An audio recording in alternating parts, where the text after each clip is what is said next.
dumating sila sa bahay, dala ang isang lipat bahay na truck. Sinasabi nilang, sa amin na ito, Elena.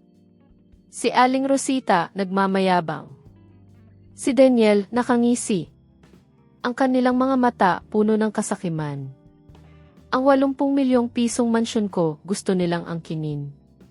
Pero habang pinapanood ko sila mula sa bintana, may isang lihim na ngiti ang sumilay sa aking mga labi. Hindi pa nila alam ang tunay na laro. Bago tayo magpatuloy, kung maaari, mag-subscribe ka sa channel at sabihin mo sa comments kung saan ka nakikinig ngayon. Ikatutuwa ko talagang malaman iyon. Doon ako nakatayo, sa labas ng gusali ng korte sa Maynila. Mataas na ang sikat ng araw sa tanghali. Sa edad kong 34, ramdam na ramdam ko ang pagod sa mga balikat ko, pero may kakaibang ginhawa ring bumalot sa akin.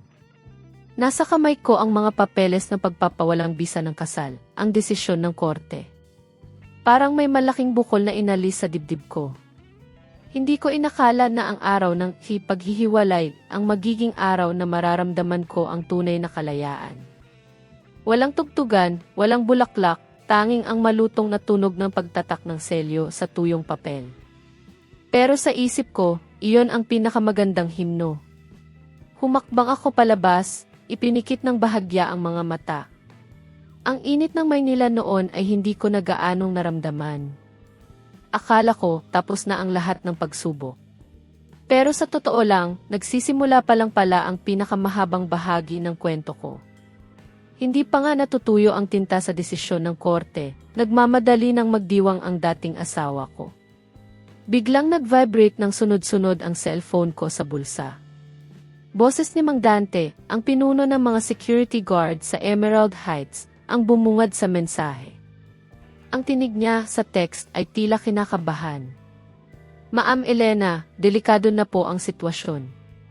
Nakita ko po si Aling Rosita kasama sina Daniel at ang mga kapatid niya na sina Junjun at Melissa. Nasa harap po sila ng gate ng mansyon ninyo. May kasama pa raw silang lipat bahay na truck at isang locksmith. Sumisigaw daw sila sa guardia sa gate, gustong pumasok. Sabi nila, bahay daw iyon ng anak niya, kaya may karapatan silang pumasok. Nakaramdam ako ng lamig sa aking sikmura. Ang pamilya ni Daniel hindi talaga nag-aksaya ng oras.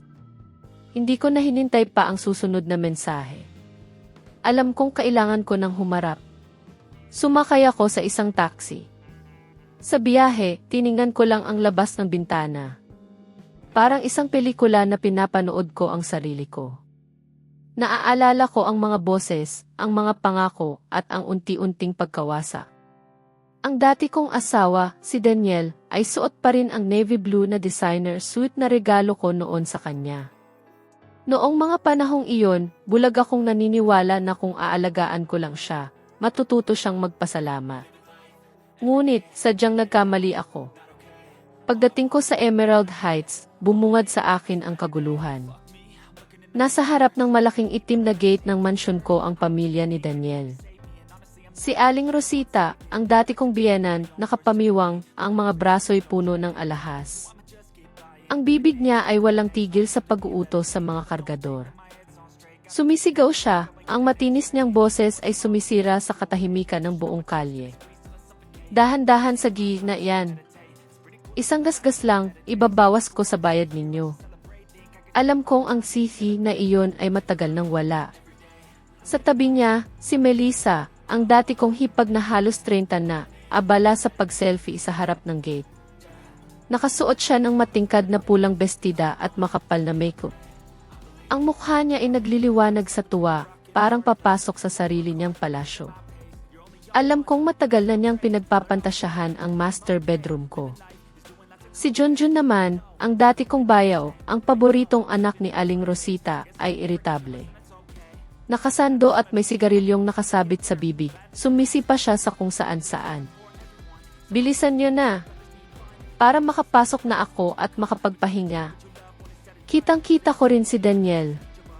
Lumapit siya sa akin, inayos ang kanyang damit, at isang mapanuyang ngiti ang gumuhit sa kanyang mga labi. Kahit hiwalay na kami, ang pagiging mayabang at patriarkal niya ay hindi nagbago. Anong hiningiti-ngiti mo, Elena? Tanong niya, puno ng pang-aasa. Huwag mong isipin na masaya ka na dahil nakawala ka sa akin, babaeng 34, segunda mano, at may bahid ng pagiging hiwalay sa asawa. Tingnan natin kung sinong lalaki ang magkakamaling pumulot sa iyo. Ang mga salita niya ay parang lason na unti-unting kumalat sa aking ugat. Pero hindi na ako ang Elena na yumuyuko sa kanya. Tinitigan ko siya, ang mga mata ko ay kalmado, parang isang lawa na walang alon. Asikasuhin mo muna ang sarili mo, Daniel, sagot ko. Ang boses ko ay mahinahon ngunit mailamig. Huwag mong kalimutan ang deadline ng bayaran mo sa mga loan shark.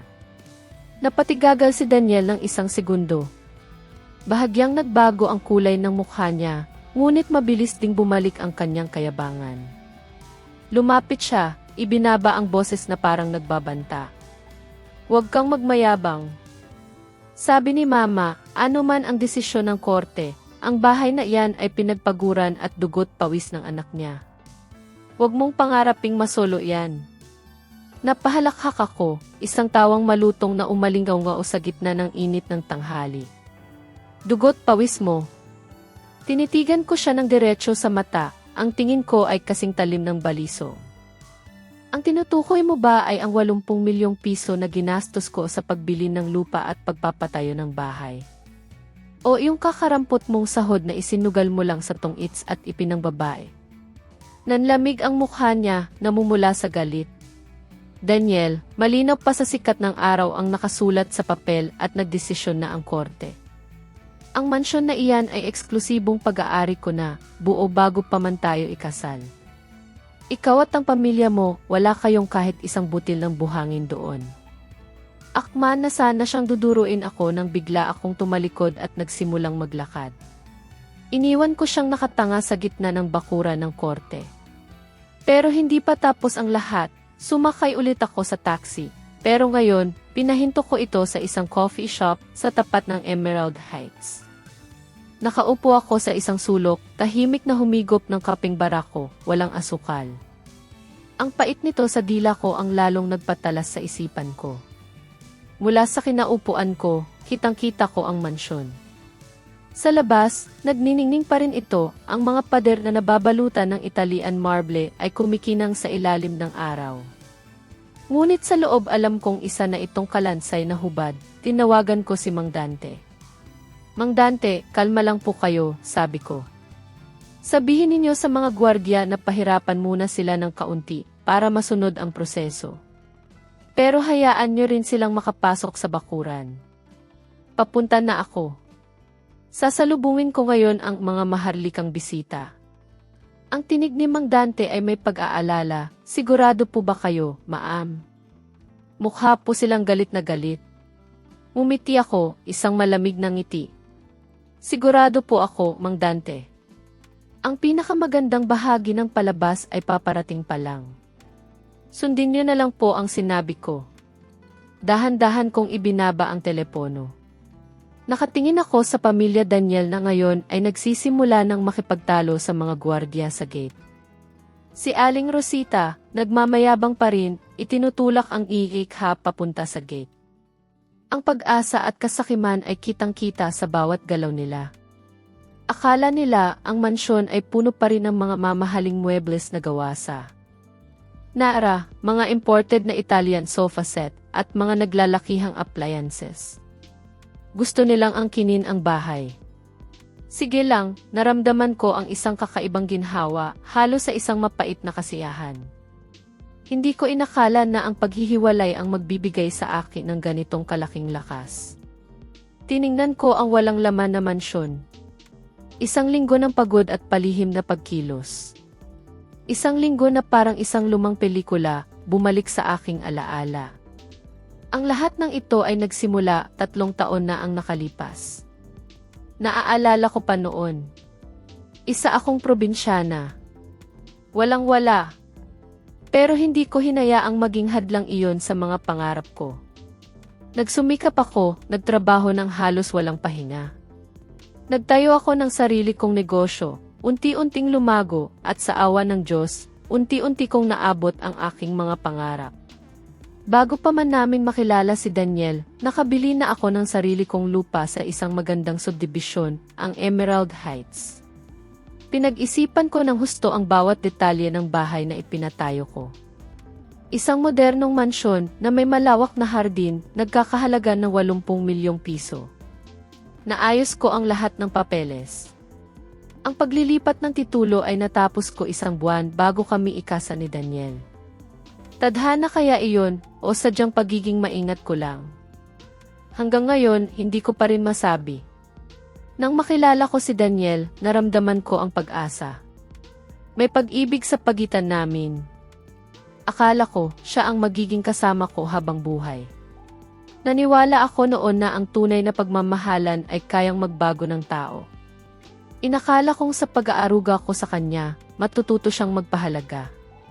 Nangako ako sa sarili ko na gagawin ko ang lahat para maging masaya ang aming pamilya. Iyon ang pangarap ko. Isang simpleng buhay, puno ng pagmamahalan at kapayapaan, pero ang pangarap na iyon ay mabilis na naglaho. Naaalala ko pa ang unang araw na tumapak ako sa bahay ng mga biyenan ko. Si Aling Rosita, ang dati kong biyenan, isang babaeng ang mga mata ay laging tila naghahanap ng masisila, ay agad na nagdeklara. Para sa kanya, ang isang manugang kapag pumasok sa pamilya, dapat buong puso at buong isip na maglingkod. Ang bahay mo sa Emerald Heights, sabi niya noon, habang nakatingin sa akin ng diretsyo, napag-isipan ko na ipangalan natin kay Junjun para mas madali sa negosyo. Babae ka lang, para saan pa ang maraming ari-arian? Paano kung maloko ka? Nagulat ako noon. Hindi ko inasahan ang ganoong salita mula sa kanya. Pero dahil sa pagmamahal ko kay Daniel, at para mapanatili ang kapayapaan, maggalang akong tumanggi. Aling Rosita, bago pa po kami ikasa ni Daniel, sa akin po talaga nakapangalan iyon. Ito po ay aking pinaghirapan, mahina kong sabi. Mula noon, nagsimula ang aking pagdurusa. Mula sa araw na iyon, ang aking buhay ay naging isang bukas na libro para sa kanila. Sinusubaybayan ni Aling Rosita ang bawat kain at tulog ko. Walang araw na hindi ako nakakarinig ng mga puna ng mga utos. Si Melissa, ang dati kong hipag, sa edad niyang 28 taon, ay sobrang tamad. Kahit sariling panty ay itinatapon lang sa labahan para hintayin akong labhan. Wala siyang pakundangan. Basta na lang siya pumapasok sa kwarto ko, kukuha ng mga mamahalin kong makeup. Minsan, mga bag ko na galing pa sa ibang bansa, nawawala na lang. Wala akong magawa kundi ang mapabuntong hininga. At si Junjun naman, ang gintong itlog ni Aling Rosita, ay itinuturing akong isang walang lamang iksin. Ate Elena, wala akong pera. Pahiram naman. Babayaran ko next month, lagi niyang sinasabi. Pero ang key next month niya, kailanman ay hindi dumating. Sa tuwing kailangan nila ng pera, ako ang takbuhan. Sa tuwing may problema sila, ako ang sasalo. Tiniis ko ang lahat. Ang pangulit ni Aling Rosita, ang pagiging tamad at abusado ni Melissa, ang kawalan ng responsibilidad ni Junjun. Para sa akin noon, ang pagtitiis ay isang anyo ng pagmamahal. Akala ko, kung patuloy akong magbibigay, matututo silang magpahalaga. Pinilit kong ipikit ang mga mata ko sa kanilang mga kapintasan, ipinaglaban ko ang kapayapaan sa loob ng aking puso. Gusto kong maniwala na magbabago pa sila. Gusto kong maniwala na matututo silang magmahal at rumespeto, pero ang mga maliliit na kirot na iyon, ang mga maliliit na sugat na iyon, ay unti-unting nagtatambak sa aking kaluluwa. Ang aking pagmamahal ay naging katangahan sa kanilang paningin. Ang aking kabaitan ay naging obligasyon. Ang tiwala ko ay unti-unting nababawasan. Ang bawat pang-aabuso, ang bawat panalamang, ay parang maliliit na patak ng laso na sumisira sa pundasyon ng aming pagsasama. Ang pag-asa ay napalitan ng pagkabigo, at ang pagmamahal ay unti-unting naging isang malalim na sugat sa aking puso. Naramdaman ko ang pagiging banyaga sa sarili kong bahay, sa sarili kong buhay. Ang pait ng katotohanan ay unti-unting lumilitaw, malinaw na ang kanilang pagmamahal ay nakabatay lamang sa kung anong maibibigay ko. Ito ang simula ng aking pait. At hindi ko pa alam noon kung gaano ito magiging kalalim. Patuloy akong nagtiis, nagtago ng pait sa loob ko, sa pag-asang magbabago pa ang lahat. Pero isang araw, dumating ang katotohanan na bumulabog sa buong pagkatao ko. Hindi ito dahan-dahan, kundi isang malakas na suntok na yumanig sa lahat ng paniniwala ko. Naaalala ko pa ang araw na iyon. Ang mga detalye ay nakaukit na sa aking isipan, parang isang masamang panaginip na paulit-ulit na bumabalik. Tungkol ito sa isang gabing abala si Daniel. Madalas siyang umuuwi ng gabi. Minsan, may amoy alak, minsan naman ay amoy sigarilyo. Sabi niya, may business meeting. Sabi ko naman, sige. Noong gabing iyon, hindi sinasadya, napansin ko ang kanyang telepono. Nasa ibabaw ng mesa. May mensaheng nag-pop up. Hindi ko dapat tiningnan. Pero may kung anong nagtulak sa akin. Isang kakaibang kaba. Nang makita ko ang mga salita, parang yelo ang dumaloy sa aking mga ugat. Hindi lang ito simpleng mensahe. May kasamang litrato. Mga litrato ni Daniel, hindi nag-iisa. May kasama siyang ibang babae. Hindi lang iyon ang nakita ko. May mga bank statement na nakalakip. Unti-unti kong binasa habang ang puso ko ay parang pinipiga. Hindi lang pala ito simpleng panloloko. May mas malalim pa. Masakit. Napakasakit. Sa loob ng 3 taon naming pagsasama, palihim palang kinuha ni Daniel ang pera mula sa aming pinaghirapang negosyo. Pera na dapat ay para sa mga supplier. Pera na dapat ay para sa pagpapalago. 2 milyong piso. 2 milyong piso na inilipat niya sa account ni Aling Rosita. Sabi niya sa akin, tulong sa magulang. Pero ang totoo, ginamit ito ni Aling Rosita para bumili ng 3 lot sa probinsya, nakapangalan sa kanya. Para sa sarili niyang yaman. Hindi pa doon nagtatapos ang lahat. Ang ilan pa sa pera ay ginamit ni Daniel para bilhin ng maliit na kondo unit ang kanyang kabit. Isang kabit na, ayon sa isa pang litrato, ay buntis. Buntis sa anak niya. Nanginginig ang mga kamay ko noon. Hindi ako makapagsalita. Ang lahat ng pagtitiis ko, ang lahat ng pagmamahal ko, ay parang isang bula na biglang pumutok. Ang sakit ay umakyat hanggang sa lalamunan ko. Naramdaman ko ang pagiging tanga. Ang pagiging bulag. Akala ko mahal niya ako. Akala ko pinahahalagahan niya ako. Pero isa lang pala akong kasangkapan. Isang pinagmulan ng pera para sa kanya at sa kanyang pamilya. Nang ipakita ko ang mga ebidensya kay Daniel, hindi man lang siya nagsisi. Bagkus, naging galit siya. Si Aling Rosita, nang makita ang mga papeles, hindi man lang pinangaralan ang kanyang anak. Sa halip, buong kapal ng mukha pa niya itong ipinagtanggol. Ang mga lalaki, normal lang iyan na magloko, sigaw niya. Ang matinis niyang boses ay parang kutsilyo na humiwa sa aking puso. Ang importante, umuwi pa rin siya sa'yo. Ikaw bilang asawa, hindi mo marunong alagaan. Tapos ngayon, magbibilangan kayo ng pera. Ang pera ng asawa ay pera rin ng asawa. Kinuha niya para gamitin, anong masama doon? Ang mga salitang iyon. Iyon na ang huling patak. Ang aking sakripisyo ay itinuring na katangahan. Ang aking kabaitan ay itinuring na obligasyon. Ang aking pagmamahal ay inapak-apakan. Sa sandaling iyon, namatay ang lahat ng pagmamahal sa puso ko. Wala nang natira. Ang dating Elena na puno ng pag-asa, ng pagtitiis, ay naglaho. May bagong Elena na ipinanganak. Isang Elena na puno ng pait, pero puno rin ng determinasyon. Determinado akong hindi na ako muling malalamangan.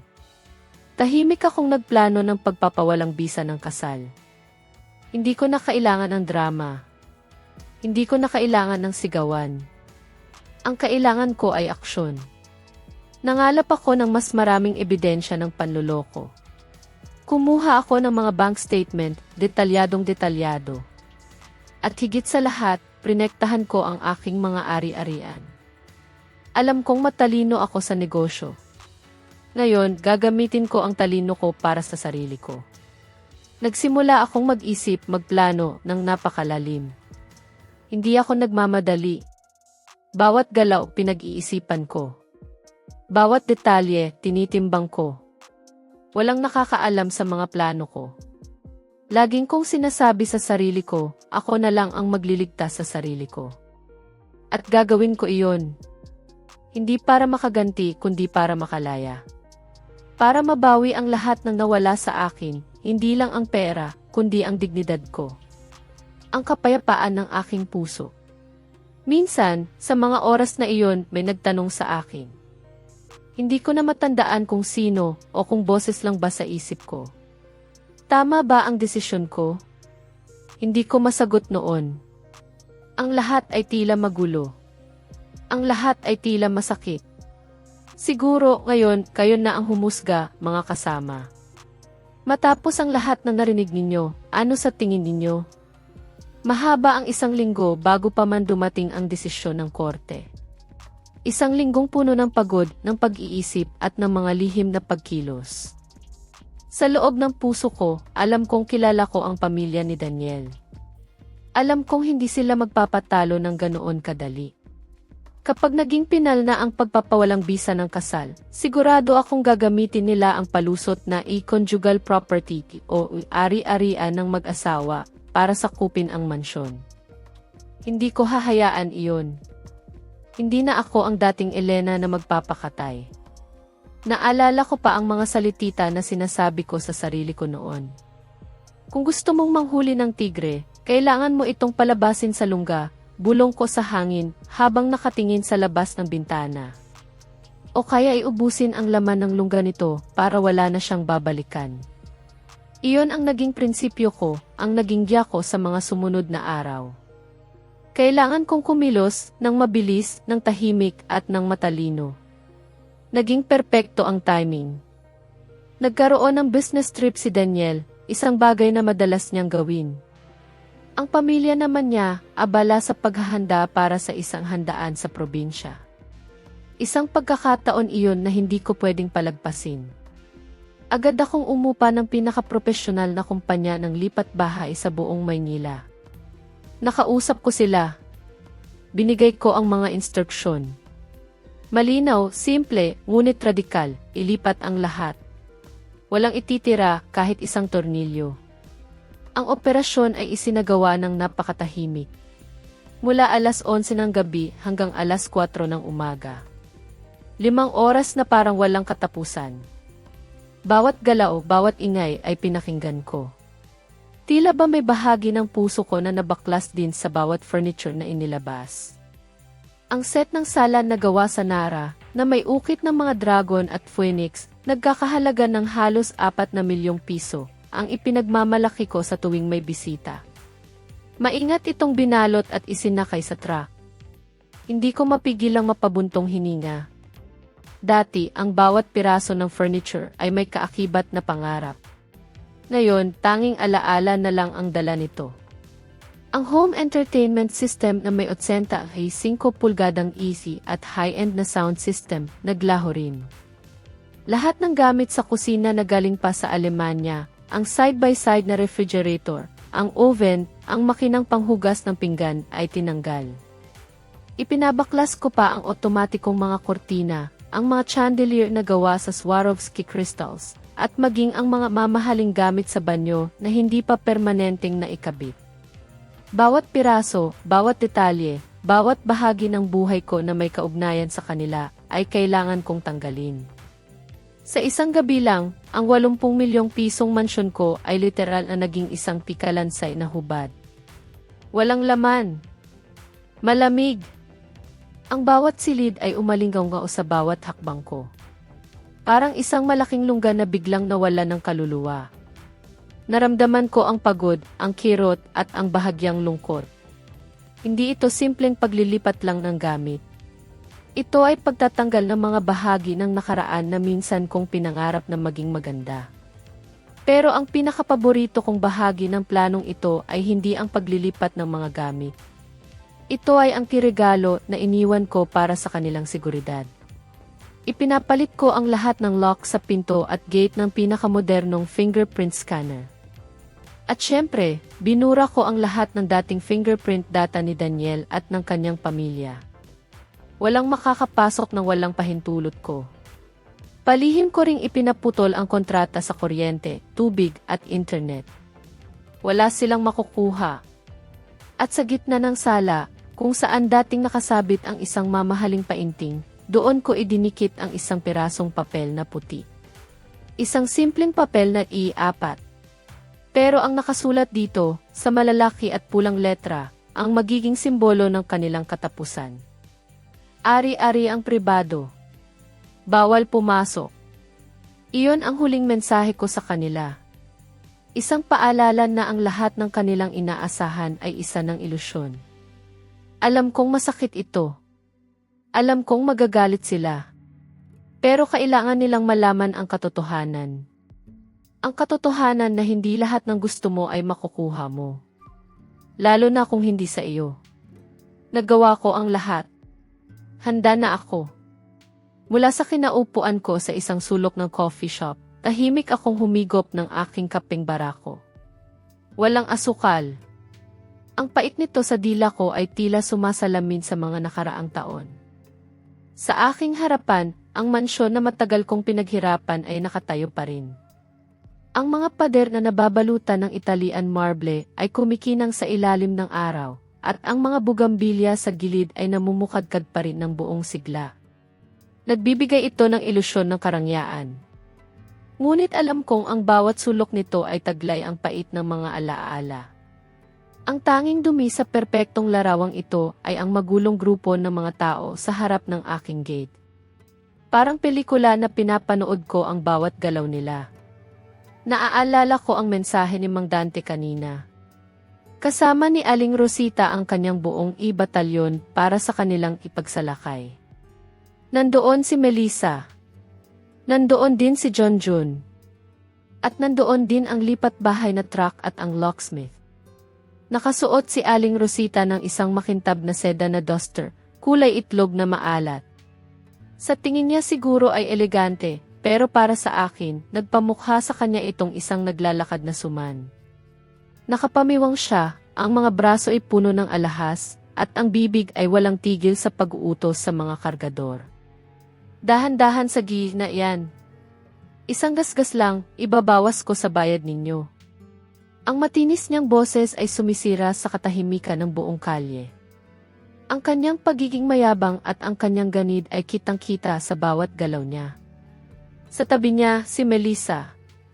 28 taong gulang na, pero parang bata pa rin ang pag-iisip. Abala siya sa pag-selfie sa harap ng gate. Nakasuot siya ng isang matingkad na pulang bestida at makapal na makeup. Ang mukha niya ay nagliliwanag sa tuwa. Para siyang papasok sa sarili niyang palasyo. Napangisi ako ng bahagya. Alam kong matagal nang pinaglalawayan ni Melissa ang aking master bedroom. Ang tamad na babaeng iyon ay minsan pang nagyabang sa mga kapitbahay. Ang hipag ko, sobrang yaman. Yung bahay na yan, sa huli, sa kuya ko ring mapupunta. At kung sa kuya ko, kahit anong kwarto ang piliin ko, walang problema. Ang mga salitang iyon ay tumatak sa isip ko. Si Junjun naman, ang paboritong anak, ay iritable. Nakasuot siya ng punit-punit na maong sando, nagpapakita ng kanyang mumurahing mga tatoo. May sigarilyong nakasabit sa bibig. Bawat sandali, nagmumura siya. Bilisan niyo na. Putang ina, para makapasok na ako at makapagpahinga. Ang eksena ay sobrang katawa-tawa, pero may bahid ng pait sa akin. Kumikilos sila na parang sigurado na sa kanilang tagumpay. Binaliwala nila ang batas. Binaliwala nila ang dangal. At higit sa lahat, binaliwala nila ako. Nakita ko si Junjun na lumapit sa gate. Pilit niyang ipinapasok ang susi sa butas ng kandado. Pinihit niya ito ng pinihit. Pawis na pawis siya. Ang mukha'y namumula sa galit. Putang ina, bakit ayaw pumasok? Pinalitan yata ng gagong iyon ang lock, sigaw niya. Kasunod noon, isang malakas na sipa ang ibinigay niya sa matibay na bakal na gate. Umalingaw-ngaw ang malakas na kalabog. Nang makita ni Aling Rosita na hindi mabuksan ng anak ang gate, mabilis siyang lumapit. Inagaw niya ang mga susi mula kay Junjun. Bumubulong ng mga sumpa. Walang silbi. Tabi dyan. Ako na. Baka maling susi lang iyang dala mo. Ngunit si Aling Rosita man ay bigo. Ang mga susi sa kanyang kamay ay naging mga walang silbing piraso ng metal.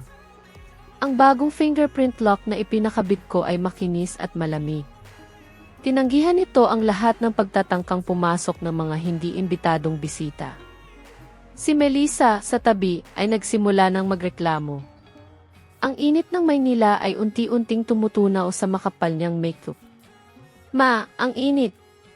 Tawagin niyo na yung locksmith para sirain yan. Bahay naman to ni Kuya Daniel, kaya bakit tayo matatakot? Udyok niya sa kanyang ina. Tama. Tawagin niyo yung marunong sumira ng lock. Sigaw ni Aling Rosita. Kasunod noon, isang kaway ang ibinigay niya sa isang lalaking may dalang mga gamit mula sa truck. Isang locksmith. Mukhang handa na talaga siya. Nagdala pa ng sariling locksmith sakaling hindi ko ibigay ang susi. Ang ganitong klase ng kakapalan ng mukha ay tunay na kahanga-hanga. Humigpit ang hawak ko sa aking tasa ng kape. Sa isip ko, naaalala ko ang mga ebidensyang nakalap ko laban kay Daniel. Hindi lang mga litrato niya sa kama kasama ang kabit, kundi pati na rin ang mga bank statement. Sa loob ng 3 taon, palihim na naglipat si Daniel ng mahigit 2 milyong piso kay Aling Rosita sa dahilan na tulong daw sa magulang.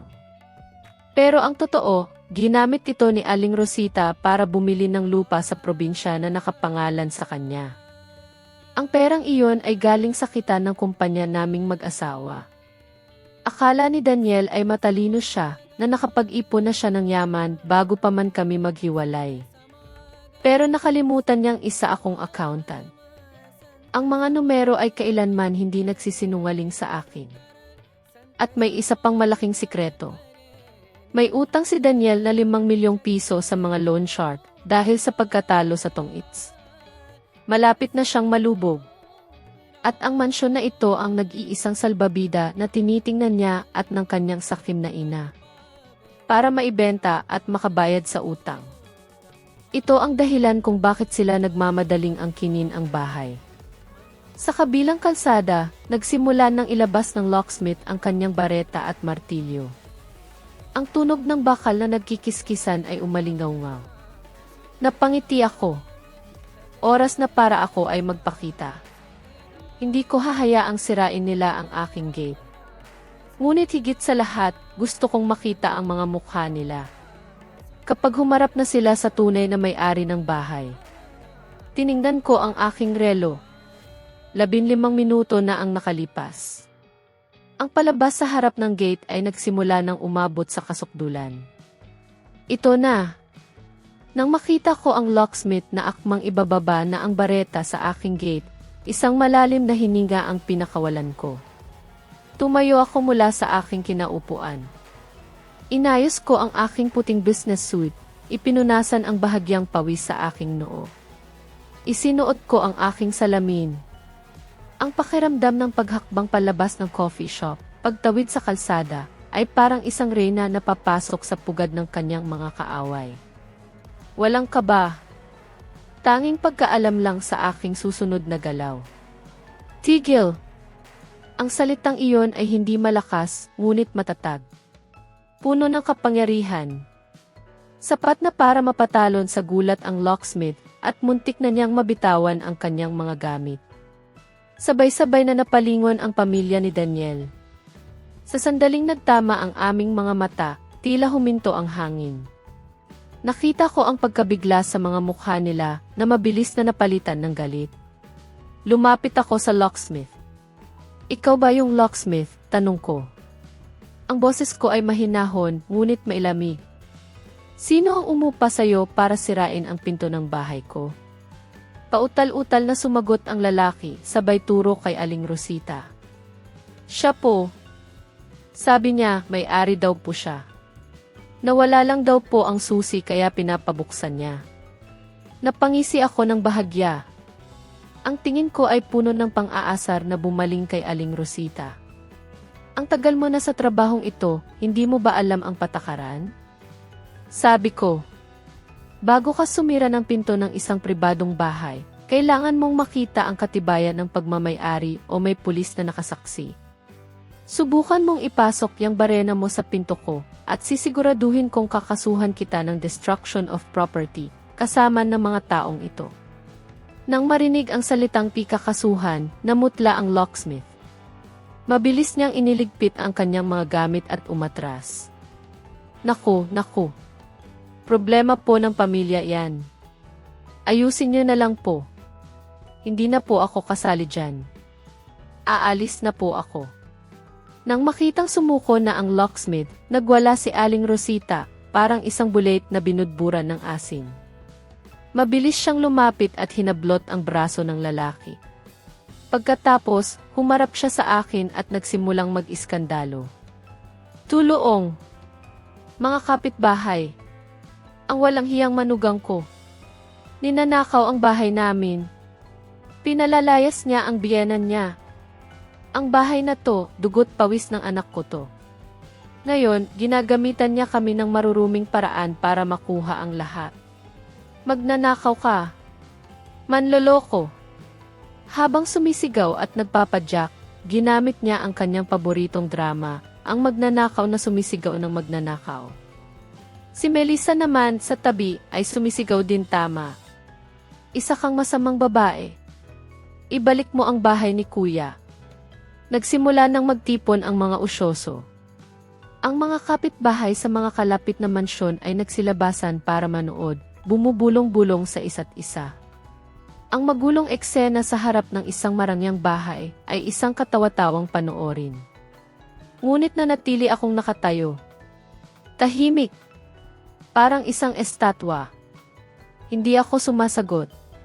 Hindi nagpapaliwanag. Nakahalukip-kip lang akong pinapanood ang kanilang murang palabas. Naghihintay ako. At ang hinihintay ko ay dumating. Tumahimik kayo. Anong gulo to? Mula sa dulo ng kalsada, dumating ang dalawang motorsiklo ng pulis. Isang pulis at si Mang Dante, ang security guard, ang bumaba. Tumingin si Mang Dante sa akin at bahagyang tumango. Ito pala ang plano ko. Nang matanggap niya ang tawag ko kanina, agad siyang tumawag ng pulis para mapanatili ang kaayusan. Eksakto sa inaasahan ko.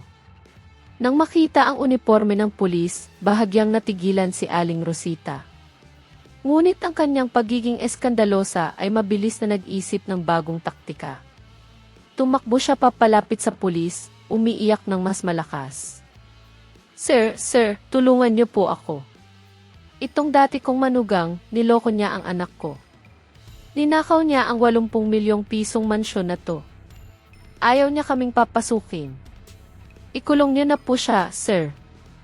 Kumunot ang noo ng pulis habang tinitingnan ang magulong grupo at ang lipat bahay na truck na puno ng gamit. Pagkatapos, lumingon siya sa akin, ang nag-iisang tao na nanatiling kalmado at sibilisado. Miss, ano po ba ang nangyari dito?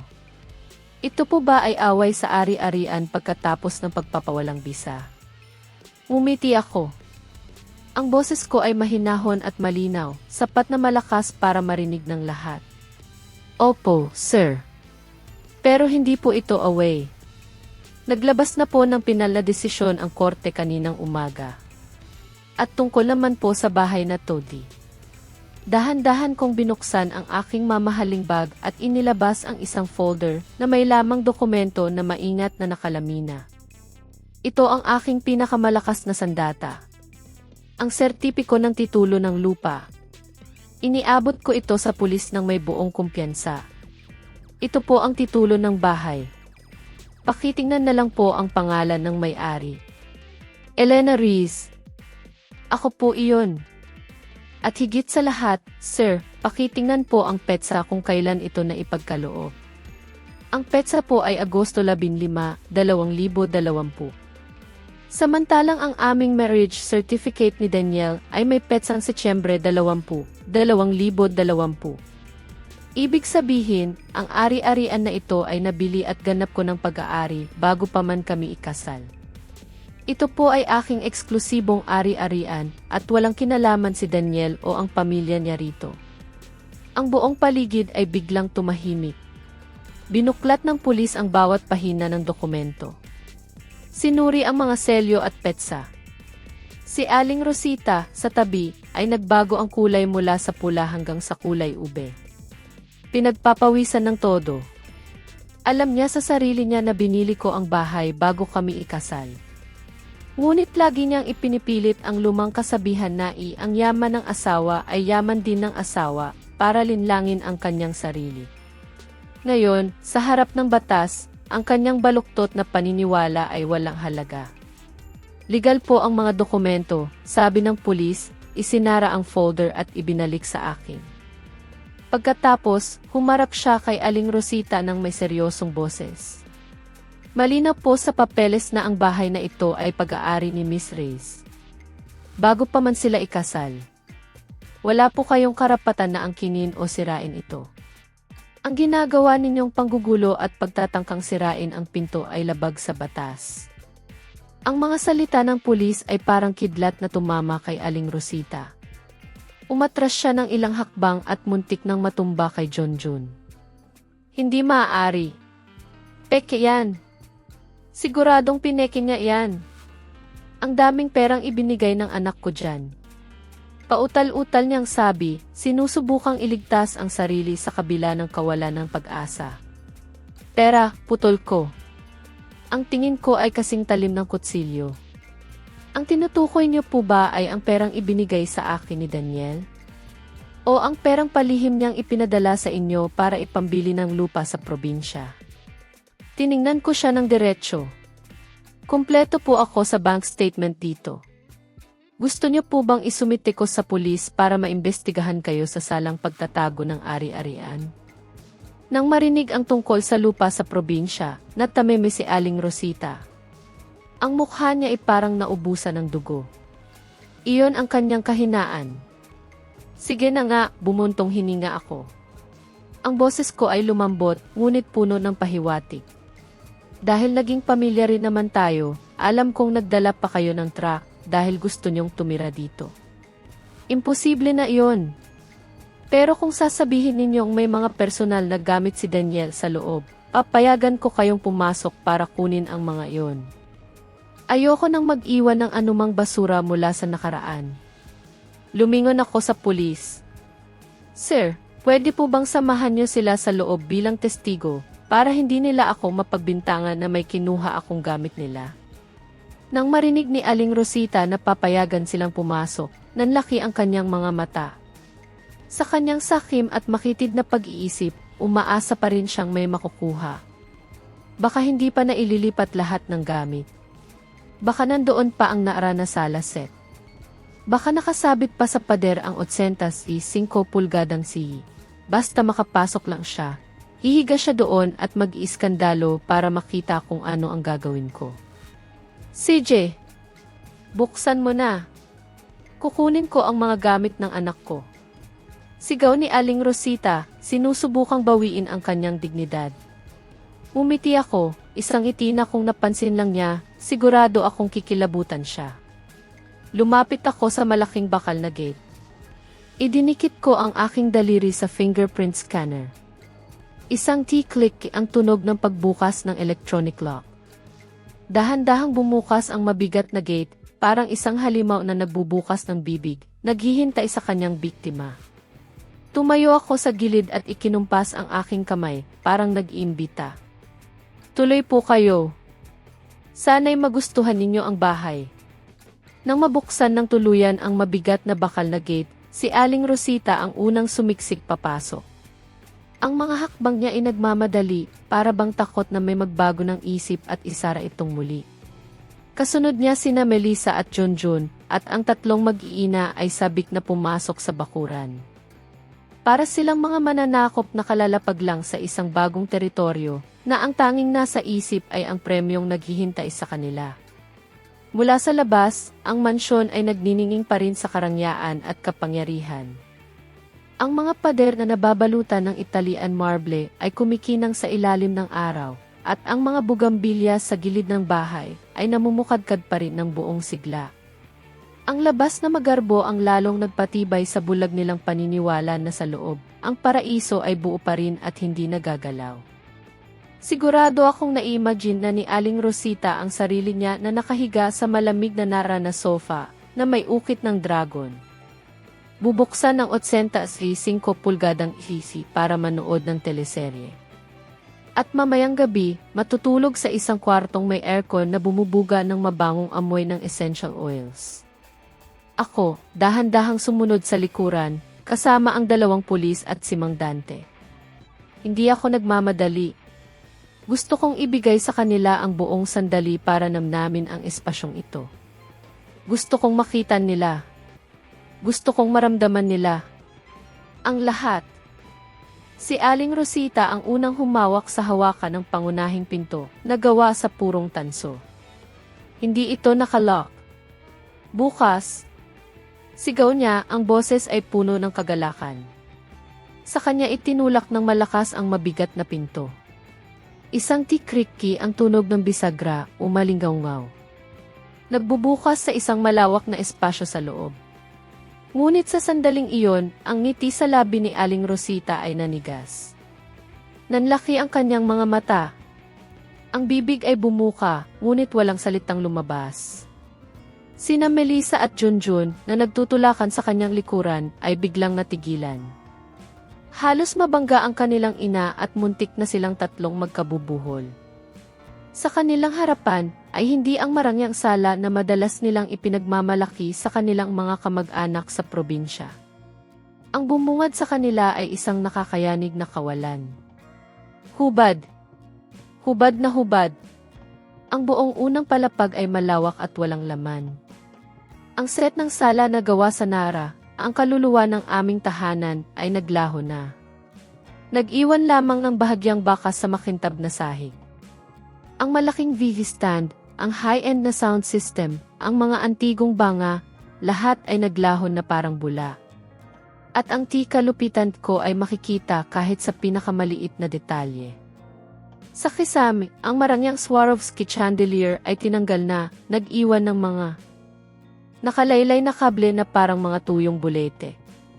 Ang mga mamahaling kurtina ay wala na rin. Hinahayaan ang matinding sikat ng araw na tumama sa loob ng bahay, lalong nagpapatingkad sa kapusyan at kalamigan ng mga pader. Ang bahay ay hindi na mukhang isang tahanan, kundi isang abandonadong kuweba. Ang tunog ng mga yabag ni Aling Rosita ay umalinggaw sa 4 na sulok ng pader, lalong nagpapatindi sa kalungkutan ng lugar. Yung mga gamit na saan na? Pautal-utal niyang tanong. Ang boses ay nanginginig, parang isang taong tinamaan ng matinding hangin. Lumingon siya sa akin. Ang mga matay puno ng pagkalito. Ikaw, saan mo tinago ang lahat ng gamit? Nasaan ang salaset ko? Nasaan ang zihi ko? Nakasandal ako sa hamba ng pinto. Nakahalukip-kip. Kalmado akong sumagot. Gamit niyo po, Aling Rosita. Nagkakamali po kayo. Ulitin ko. Bahay ko po ito. At ang mga gamit ay perang pinaghirapan ko. Nang lumipat ako, natural lang na dalhin ko ang mga pag-aari ko. Hindi naman ako isang charity para iwanan ang mga mamahaling gamit ko para sa mga taong hindi ko kaano-ano. Ikaw,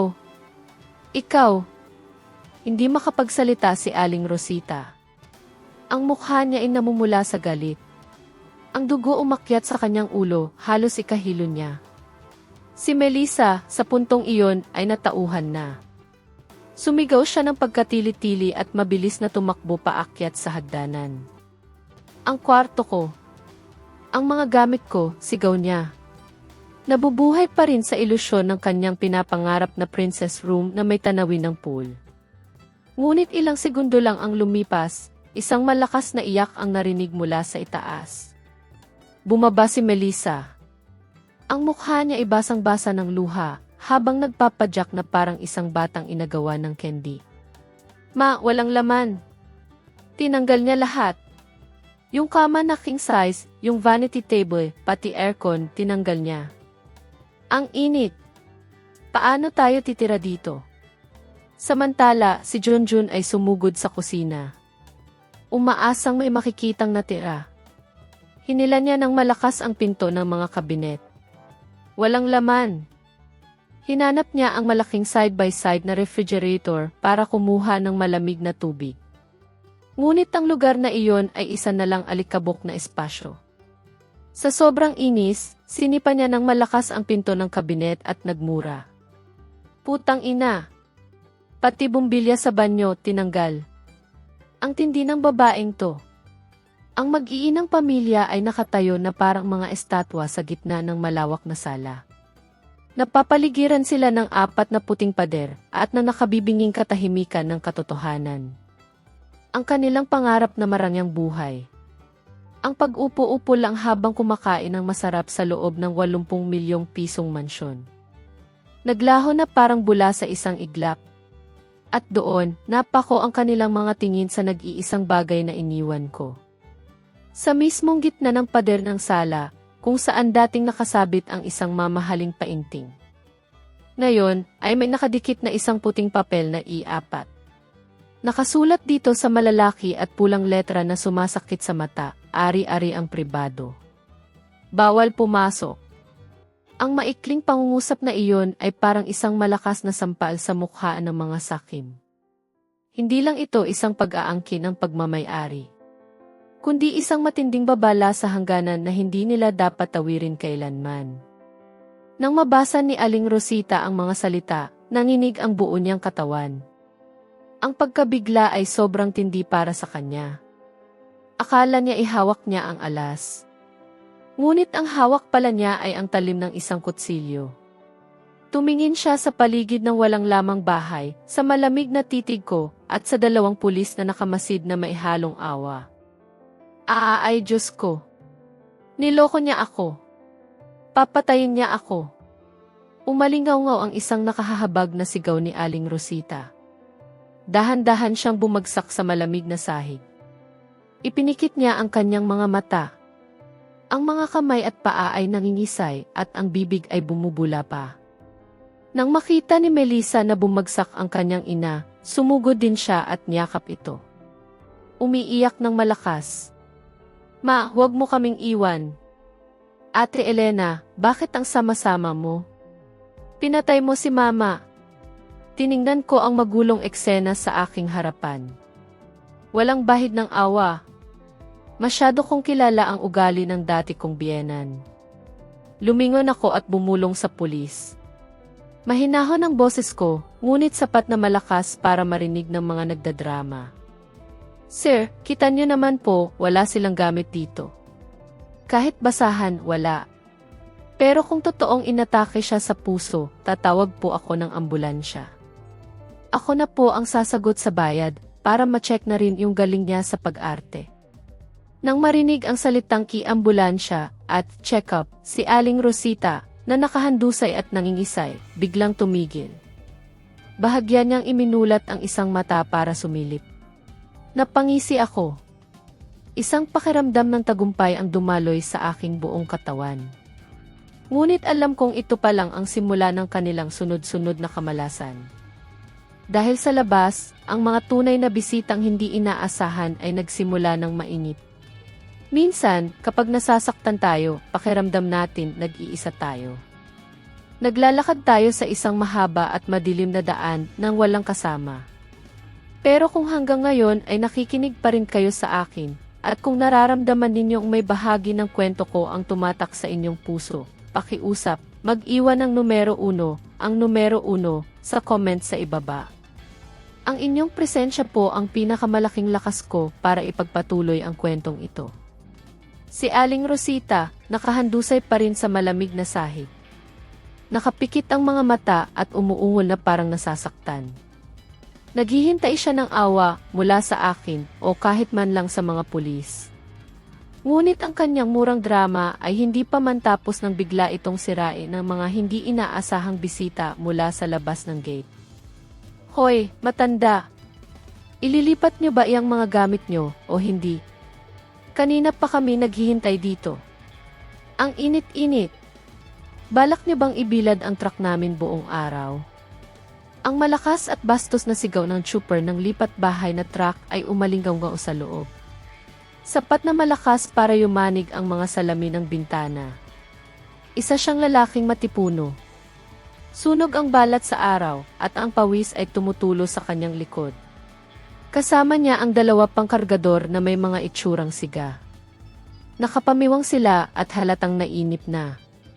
Nang marinig ang sigaw na naniningil, si Aling Rosita ay tila nabuhusan ng malamig na tubig. Bumangon siya ng mas mabilis pa sa isang pusa. Nakalimutan na ang kanyang kunwaring atake sa puso. Ipinagpag niya ang kanyang duster at mabilis na tumakbo palabas ng pinto. Ang kanyang itsurang desperado at sakim ay kitang-kita. Anong ililipat? Walang laman yung bahay. Paano kami maglilipat? Sigaw ni Aling Rosita, sabay turo sa loob ng bahay. Hindi niyo ba nakikita? Naloko kami. Ibalik niyo na lang lahat yung mga gamit sa dati naming bahay. Nanlaki ang mga mata ng trooper at dumura siya sa lupa. Anong ibabalik? Paano ang bayad namin sa biyahe? Inarkilan niyo ang 3 sasakyan namin mula Quezon City hanggang dito. Tapos, pinaghintay niyo pa kami. Ngayon, gusto niyong ibalik? Doble ang bayad niyan. Kasama na ang paghihintay.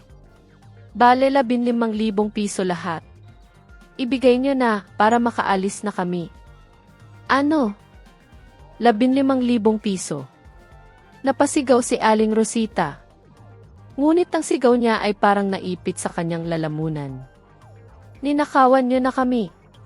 Wala pa nga kayong ginagawa, naniningil na kayo. Ni isang palito ng posporo, hindi pa namin nailipat. Batas ay batas, sabi ng isang kargador na puno ng tatoo. Ang boses niya ay puno ng pagbabanta. Umarangkada na ang truck, kaya may bayad na yan. Nag-aksaya kami ng oras para sa inyo. Ngayon, sasabihin niyong hindi kayo magbabayad? Tingnan niyo nga yung mansyon niyo. Tapos, titipirin niyo kami sa kakarampot na bayad.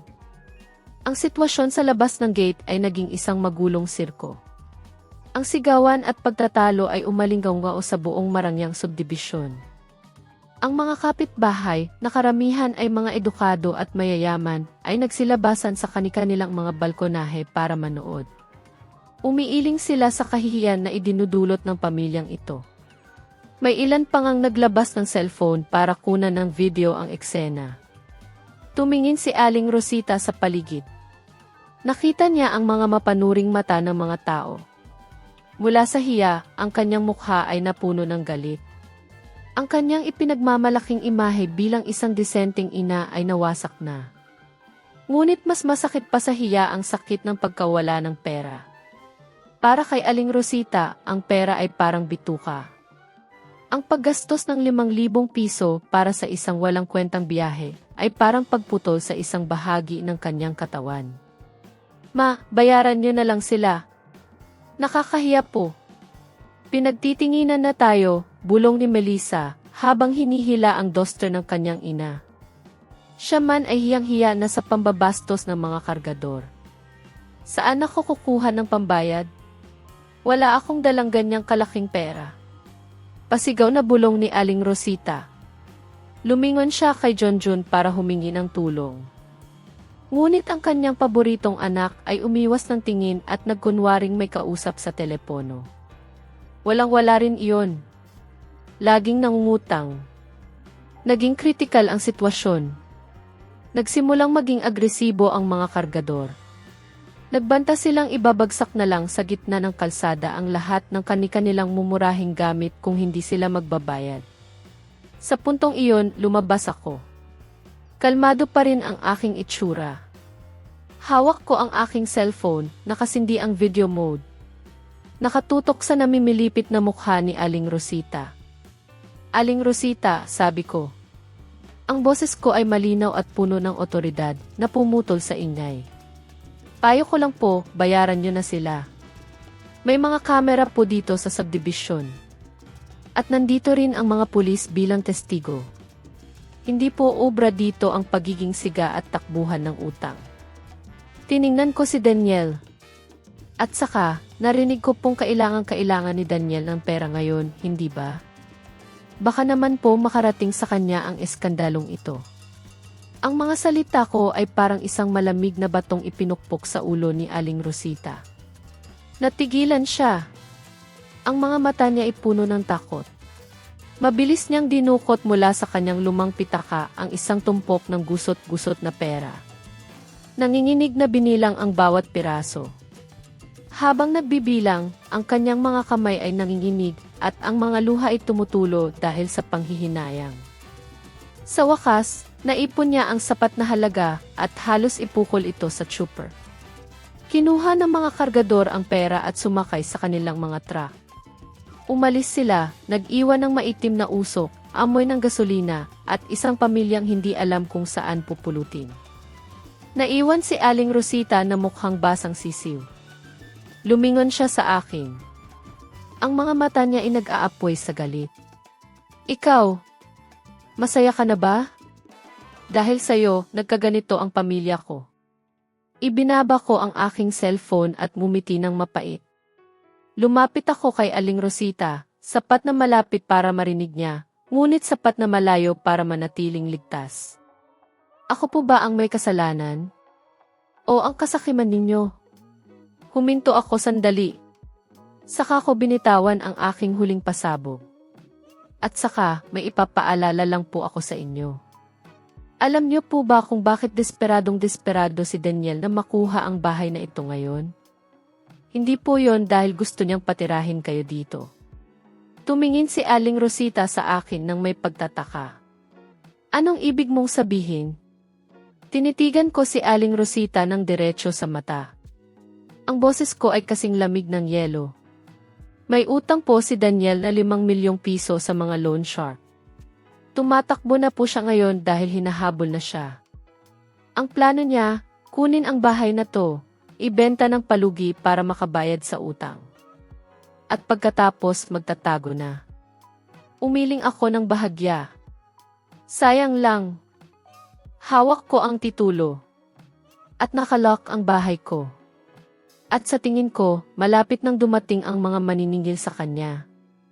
Ang balitang iyon ay parang isang bombang sumabog sa isipan ni Aling Rosita. 5 milyong piso. Isang halagang hindi niya kayang isipin kahit sa panaginip. Lumingon siya kay Junjun na namumutla na rin. Mukhang alam ng lahat ang tungkol sa utang ni Daniel, maliban sa kanya.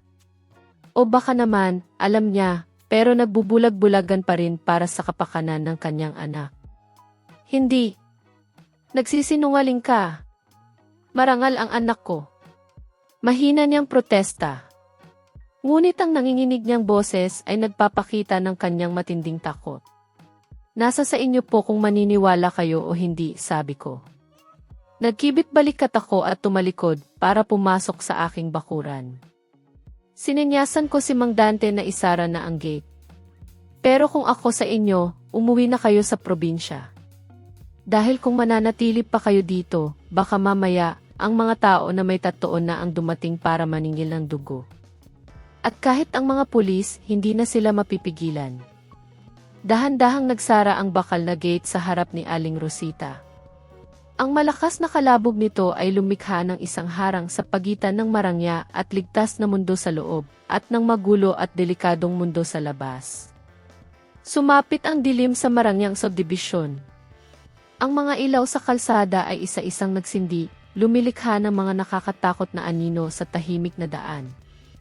Habang ang mga kalapit na mansyon ay puno ng liwanag at buhay, may masayang tawanan at tunog ng paghahanda para sa hapunan. Sa harap ng aking numero 18, ang kapaligiran ay malungkot at madilim. Parang isang lamay.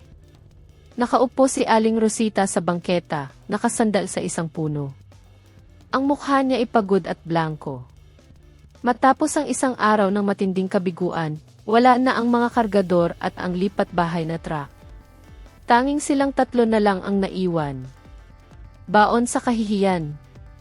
Ang kumakalam niyang sikmura, kasama ang pag-aalala sa 5 milyong pisong utang ni Daniel, ay halos magpabaliw sa kanya. Ma, anong gagawin natin? Dito na lang ba tayo upo? Kinakagat na ako ng mga lamok, reklamo ni Melissa, habang pinapalo ang kanyang mga binti. Hinubad na niya ang kanyang high heels at nakayapak na lang sa semento dahil sa sakit ng paa. Ang kanyang kumalat na makeup ay nagpamukha sa kanya na isang malungkot na payaso.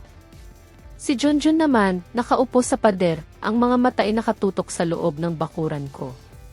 Doon nakaparada ang kanyang itim na motorsiklo, ang nag-iisang mamahaling gamit niya, at ang kanyang ipinagmamalaki sa kanyang mga barkada. Kaninang hapon, sa kanyang pagdating na puno ng kayabangan, dire-diretso siyang pumasok at ipinarada ito sa gitna. Ngayon, nang palayasin sila, mabilis kong isinara ang gate. Ikinulong ko ang kanyang pinakamamahal na kabayo sa loob. Putang ina! Ikinulong ng babaeng yun ang motor ko. Nanggigigil na sabi ni Junjun. Ang mga kamay niya ay nakakuyom. Paano ako aalis bukas kung wala yan? At paano kung makita ng mga maniningil yung motor ko dito? Baka kunin pa nila. Tumingin si Aling Rosita sa kanyang anak. Bakit hindi mo tawagan at pakiusapan na buksan niya ang gate para makuha mo iyong motor?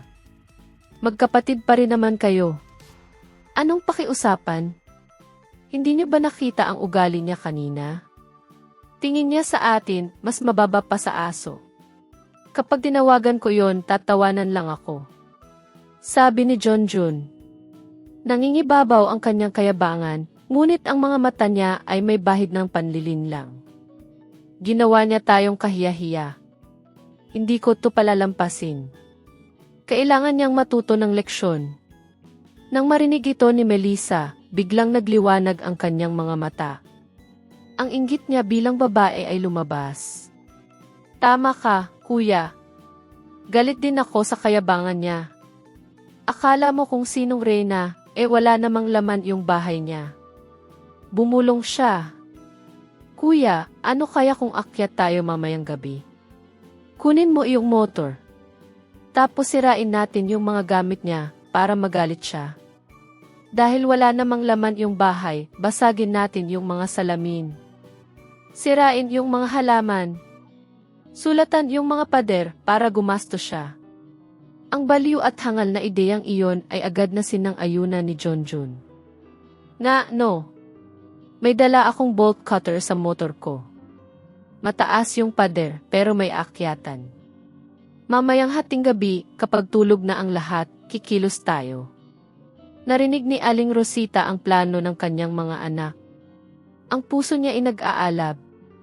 Sa isang banda, takot siya sa batas. Ngunit sa kabilang banda, ang galit niya sa akin ay bumulag sa kanya. Sige na nga, bahala na kayo, basta mag-ingat kayo. Ang importante, makuha niyo yung motor. Pwede pa nating ibenta iyon para may pera tayo. Nakakahiya kung uwi tayo sa probinsya na walang-wala. Ang pagsang-ayon ng ina ang huling tulak na naghulog sa kanyang 2 anak sa kumunoy ng krimen. 1:00 ng umaga. Ang buong subdibisyon ay mahimbing nang natutulog. Tanging ang huni ng mga kuliglig at ang mahinang ihip ng hangin ang maririnig. Walang katao-tao sa kalsada. Nagsimula ng kumilos sina Junjun at Melissa. Pumili si Junjun ng isang madilim na bahagi ng pader sa likod ng bahay ko, kung saan natatakpan ito ng mga puno. Nakasuot siya ng itim na damit at may hawak na bolt cutter. Si Melissa naman ang nagsilbing tuntungan, nanginginig na sumusuporta sa kanyang kapatid. Dahan-dahan. Huwag mong apakan ng malakas ang balikat ko. Mahinang reklamo ni Melissa. Tumahimik ka. Magbantay ka dyan. Kapag may nakita kang dumaan, umubo ka. Pabulong na utos ni Junjun bago umakyat sa pader at maingat na lumusot sa mga matutulis na bakal sa itaas. Sa loob ng mansyon, madilim ang lahat. Mukhang mahimbing nang natutulog si Elena, o baka sa ibang lugar siya natulog dahil walang kama sa bahay, bulong ni Junjun sa kanyang sarili habang napapangisi. Dahan-dahan siyang bumaba sa malambot na damuhan. Ang pakiramdam ng pagpasok sa isang ipinagbabawal na lugar ay nagpakulo sa kanyang dugo. Isang halo ng takot at kasiyahan. Ang una niyang target ang motorsiklo. Dahan-dahan siyang lumapit dito. Ngunit nang akmang aalisin na, napansin niyang ang mga gulong nito ay nakalock gamit ang dalawang malalaking lock na anti-cut. Putang ina! Ang talino ng babaeng to, bulong ni Junjun. Sinubukan niyang putulin ito gamit ang kanyang bolt cutter. Ngunit ang mga lock na binili ko ay galing pa sa Alemanya. Ang kalawangin niyang gamit ay nagasgasan lang ang plastik na balot nito, ngunit hindi umubra sa bakal sa loob. Matapos ang ilang pagsubok na walang nangyari, pinagpawisan na siya ng todo. Sa sobrang inis, napatingin siya sa malaking salamin ng pinto. Ang galit ay biglang sumiklab sa kanya, at nagpasya siyang basagin ito para mailabas ang kanyang inis. Pumulot siya ng isang malaking bato mula sa hardin at lumapit sa pinto. Si Melissa sa labas ay nainip na. Kuya, tapos ka na ba? Ang tagal. Sandali lang. Wawasakin ko muna tong pinto, bulong ni Junjun. Itinaas niya ang bato. Hindi niya alam na sa sandaling tumapak siya sa damuhan, isang mas nakakatakot na bagay pa sa security guard ang kanyang na-activate. Sa ikalawang palapag, sa isang walang lamang kwarto, hindi ako natutulog. Nakaupo ako sa isang camping chair, hawak ang isang ipad na nagliliwanag. Ang screen ay nahahati sa apat, nagpapakita ng bawat anggulo ng bahay, gamit ang mga infrared night vision camera. Kitang-kita ko ang pawisang mukha at galit na ekspresyon ni Junjun. Kitang-kita ko si Melissa na nag-aabang sa labas. At kitang-kita ko si Aling Rosita na nakaupo sa ilalim ng puno, nagbabantay. Hindi niya talaga ako binigo, bulong ko sa sarili, habang dahan-dahang dumadaos-dos ang aking daliri sa screen. Hindi ko agad binuksan ang mga ilaw. Hinintay ko si Junjun na gawin ang isang malinaw na akto ng paninira.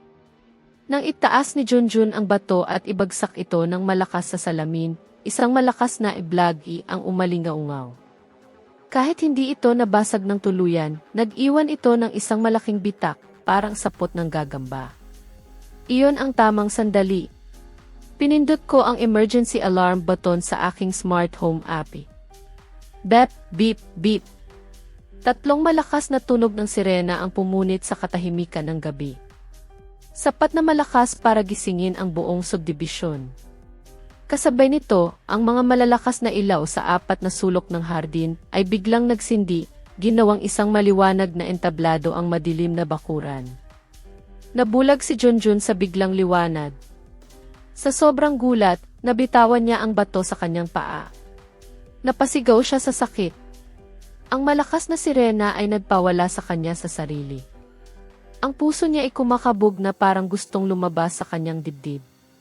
Magnanakaw! May magnanakaw!